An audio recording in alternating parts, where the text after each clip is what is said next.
Okay, నేను ఆవిడని ఒకసారి చూసి మాట్లాడాలి. పేపర్స్ మీద సంతకాలు తీసుకోవాలి. ఆవిడిక్కడ లేదు. లేకపోవడం ఏంటి? అరెస్ట్ చేశారు కదా. ఎస్, అరెస్ట్ చేశాం.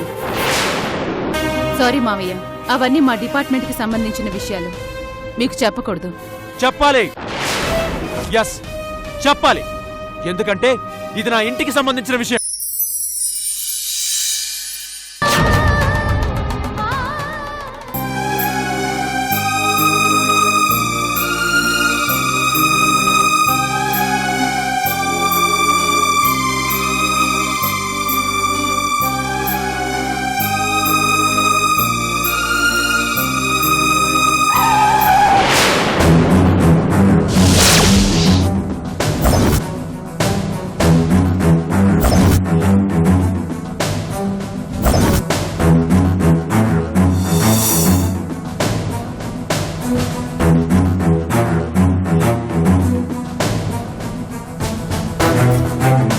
ఏమండి, మావయ్య గారేరి?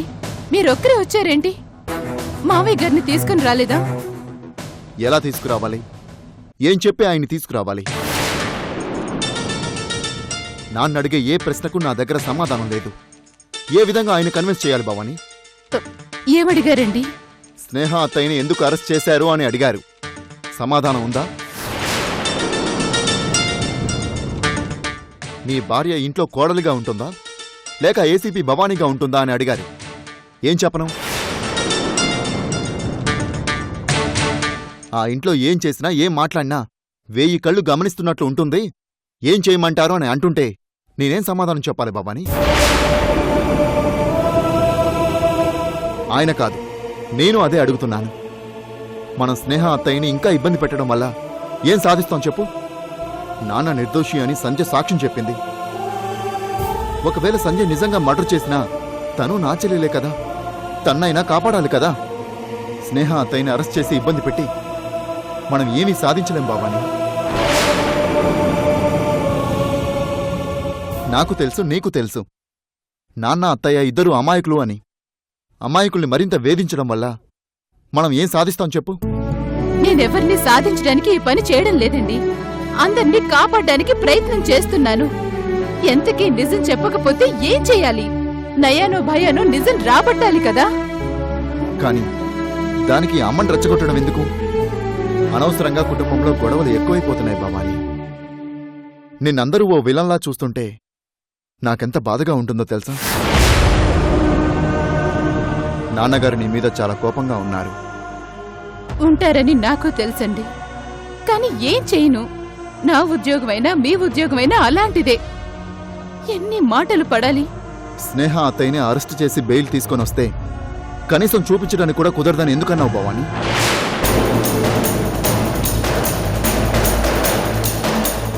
అత్తయ్యని అరెస్ట్ చేస్తే స్టేషన్లో పెట్టకుండా ఎక్కడికో ఎందుకు పంపించావు?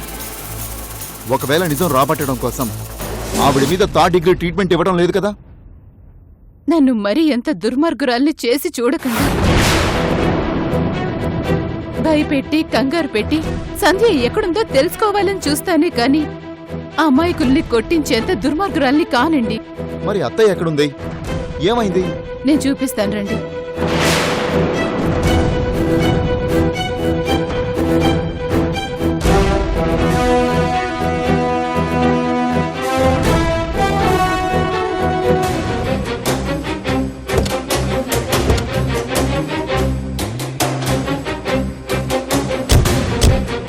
పదండి.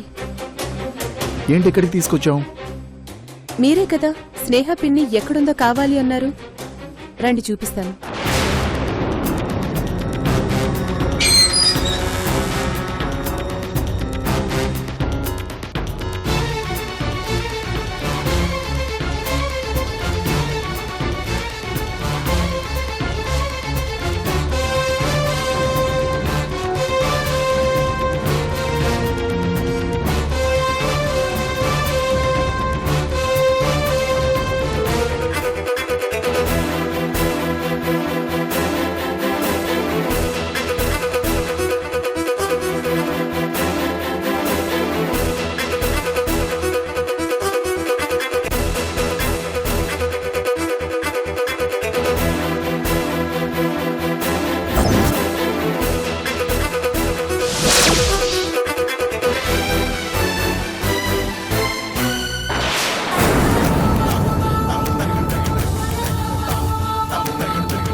అత్తయ్య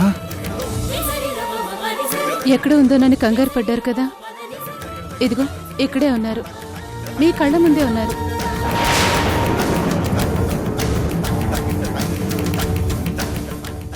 నేను అరెస్ట్ చేసి ఏ చెంచల్గూడ జైలుకో లేక పాత బస్తీలోని రహస్య ప్రదేశాల్లోనే దాచిపెట్టి ఇంట్రాగేట్ చేయడం లేదు. ఎందుకంటే ఇంట్రాగేట్ చేయాల్సింది నేరస్తుల్ని కాని ఇలాంటి అమాయకురాల్ని కాదు.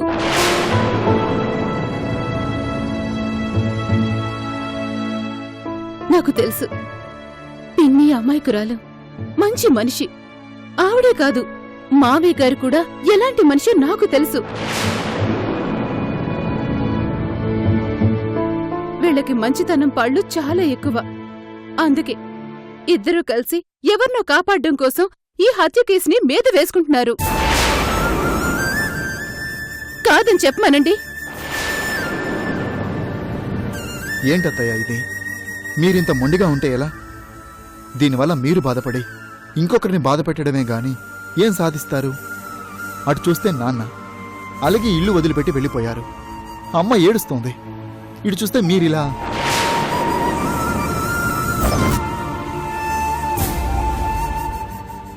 ఏంటత్తయ్య ఇది? నేను నిజంగా మిమ్మల్ని అరెస్ట్ చేసుంటే ఇలా తెచ్చి మీ ఇంట్లోనే దాచిపెట్టను పిన్ని. అలా దాస్తే నేను తప్పు చేసిందన్నవుతాను.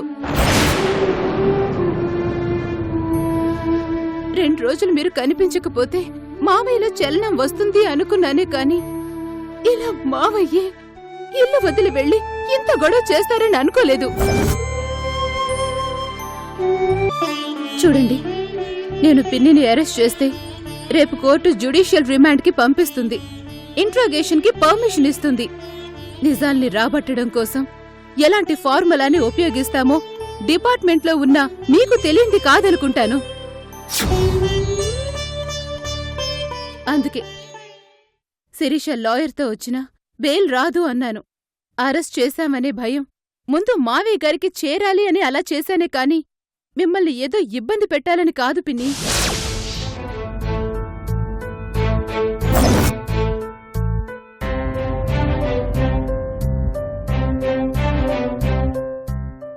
నేను ఎలా చెప్పినా మీలో మార్పు రాలేదు. నిజం చెప్పాలి అనే ఉద్దేశం కూడా మీలో కనిపించడం లేదు.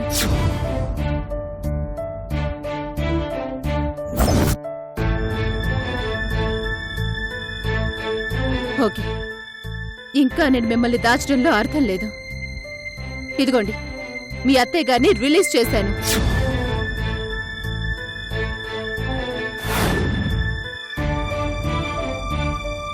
వెళ్ళండి, వెళ్ళి మావి గారిని ఇంటికి రమ్మని చెప్పండి. నా వల్ల అనవసరంగా మావి గారు ఇంటికి దూరం కావడం ఎందుకు?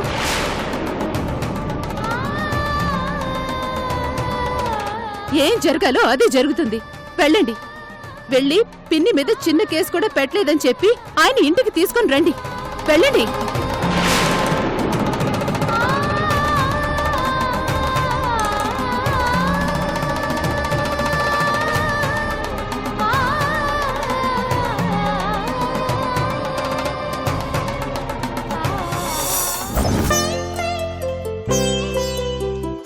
డాక్టర్ గారు ఏం చెప్పారో విన్నావా?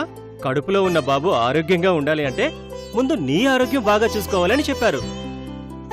ఏంటి, కడుపులో ఉంది బాబేనని ఫిక్స్ అయిపోయావా? అవునో కాదో నాకు మాత్రం ఏం తెలుసు. ఆ బిడ్డ బాగుండాలి అంటే నువ్వు బాగా తినాలి. నాకు అమ్మాయే కావాలి. అమ్మాయి పుడితే గీతాంజలి అని పేరు పెట్టి అత్తయ్యకి గిఫ్ట్ గా ఇస్తాను. మరి అబ్బాయి పుడితే ఏం పేరు పెడతావు? నాకు అబ్బాయి అనే ఆలోచనే లేదు. ఇంకా పేరెందుకు ఆలోచిస్తాను? అయితే ఇప్పుడు ఆలోచించు. ఏం పేరు పెడతాం?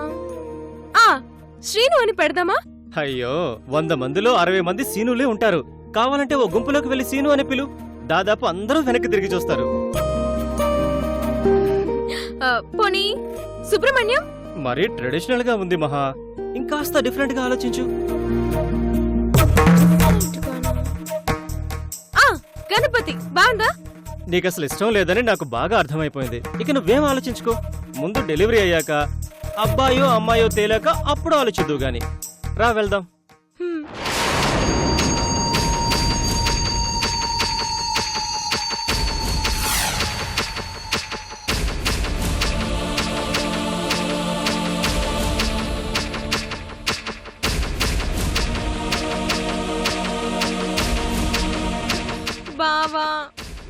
నొప్పులుగా ఉన్నాయి.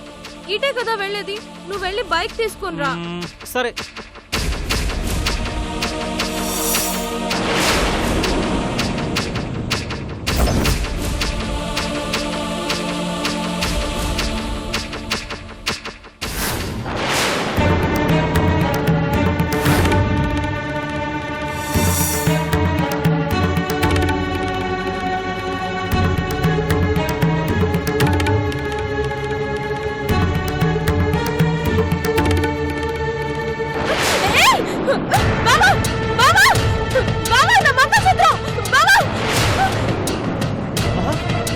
ఏమైంది మహా?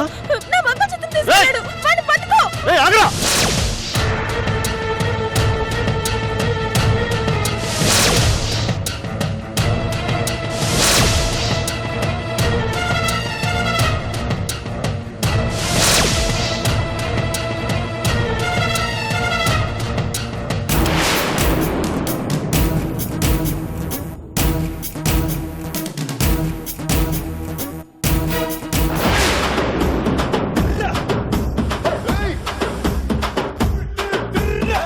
చిన్నదాని సూపులోన సోపు ఉందిరో, చిన్నదాని సూపులోన సోపు ఉందిరో, ఆ సోపు మీద కాలేసి సిప్పయిందిరో, నా బుజ్జి బుజ్జి బుజ్జి బుజ్జి బుజ్జి గుండెరో. పిల్లగాడి ఒంటి మీద సెంటు ఉందిరో, పిల్లగాడి ఒంటి మీద సెంటు ఉందిరో, ఆ సెంటు తగిన మనసే అంటుకుందిరో.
నన్ను వదిలేసా.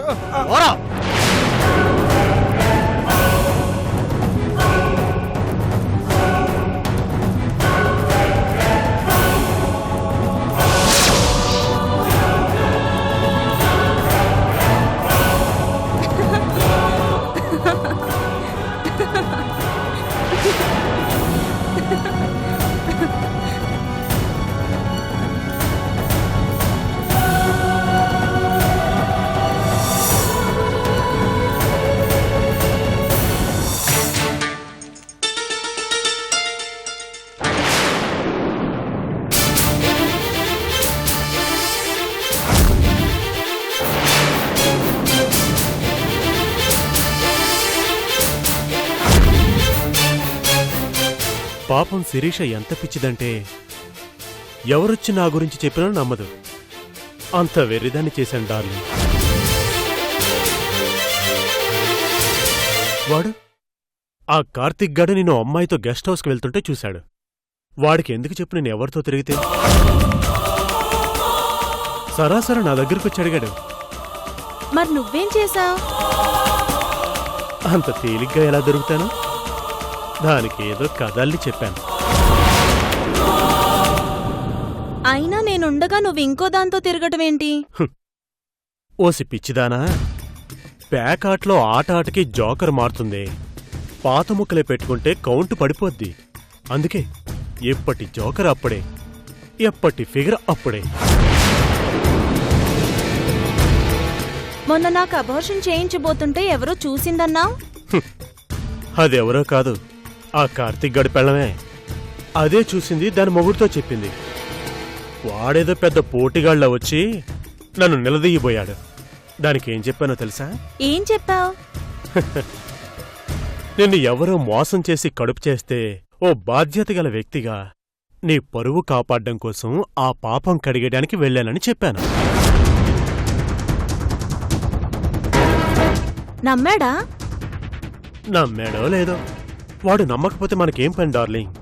మన జోలికొస్తే రివర్స్లో కౌంటర్ రెడీగా ఉంటుంది.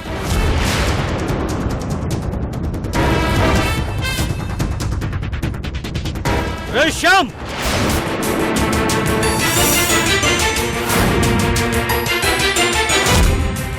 ఆ ధీమాతోనే కదరా ఇంతకాలం అందరినీ మోసం చేసి బతుకుతున్నావు.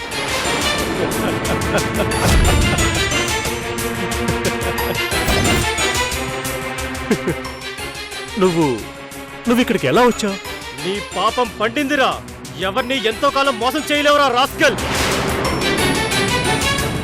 అన్యాయంగా శిరీష జీవితంతో ఆడుకున్నావు. నిన్ను వదిలిపెట్టను రా. రావే. రేయ్, ఆగు, ఇక్కడే ఉండు డార్లింగ్. క్లైమాక్స్ చూడాలిగా. ఇక్కడ ఇక్కడ ఇక్కడ ఇక్కడ ఇక్కడ ఇక్కడ ఇక్కడ కొట్టు కార్తీక్. ఇక్కడ ఇక్కడ కొట్టవా please please please please please. ఇక్కడ కొట్టవా, ఇక్కడ కొట్టవా please please please. Kick me. చిచి, నిన్ను కొట్టినా కుక్కను కొట్టినా ఒకటేరా. నీ ఎంత చూస్తాను ఇప్పుడే.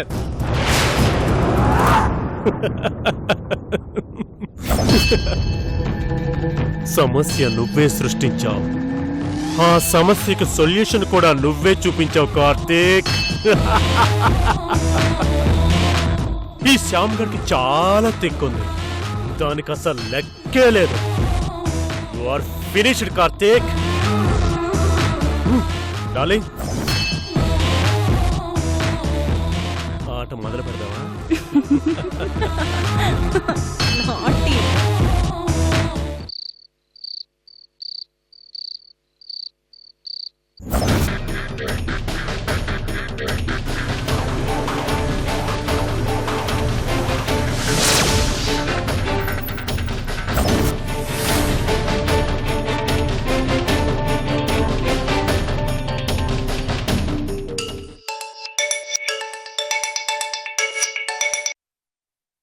హలో, ముఖర్జీ గారు చెప్పండి.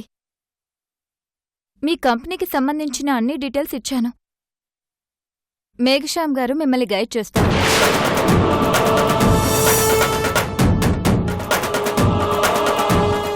అలాగే సార్. ఓకే, ఇప్పుడు ఆ డిపార్ట్మెంట్ అంతా ఆయనకి అప్పగించాను. ఆయనే చూస్తున్నారు. ఓకే ముఖర్జీ గారు, మీకు వర్క్ వస్తుందండి, టెన్షన్ పడకండి. నేను తర్వాత కాల్ చేస్తాను. ఉంటానండి. అలా నిలబడిపోయావేం కార్తీక్? కూర్చో. చెప్పు కార్తీక్, ఎలా ఉన్నావు? మహా ఆరోగ్యం ఎలా ఉంది? రెగ్యులర్గా చెకప్కి తీసుకెళ్తున్నావా? నేనొచ్చింది మా గురించి మాట్లాడడానికి కాదు, నీ గురించి మాట్లాడడానికి. మీ ఆయన ఎక్కడున్నాడు? ఆయన గురించి ఎందుకు? చెప్పు శిరీష, అతను ఇప్పుడు ఎక్కడున్నాడు? కంపెనీ పని మీద బయటికి వెళ్లారు. ఏ, ఆయనతో ఏదైనా పనుందా? చాలా పనులున్నాయి. నేను తేల్చుకోవాల్సినవి కొన్నున్నాయి, నువ్వు తెలుసుకోవాల్సినవి కొన్నున్నాయి. ఇంకా లేట్ చేస్తే జీవితంలో చాలా నష్టపోవాల్సి ఉంటుంది. ఏం మాట్లాడుతున్నావు కార్తీక్? శ్యామ్ గురించి ఏం తెలుసని ఇలా మాట్లాడుతున్నా? శ్యామ్ గురించి నువ్వు తెలుసుకోవాల్సింది చాలా ఉంది శిరీష. నీకు అంతకుముందు కూడా ఒకసారి అతని గురించి చెప్పాను, అయినా నువ్వు పట్టించుకోలేదు. ఇప్పుడు నేను కళ్ళారా చూశాను శిరీష. నువ్వు అనుకున్నట్లు అతను కంపెనీ పని మీద బయటికి వెళ్లేదు. ఓ గెస్ట్ హౌస్ లో ఓ అమ్మాయితో కలిసి ఉన్నాడు. అతడు నిన్ను, నీ వ్యాపారాల్ని అన్నిటినీ నాశనం చేస్తాడు. అతడి మాటల్లోనే విన్నాను శిరీష. వాడు నిన్ను నిలువునా ముంచేస్తాడు.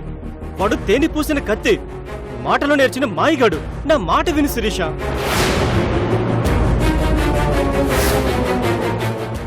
ఎందుకు కార్తిక్ నువ్వింత దిగజారిపోతున్నా?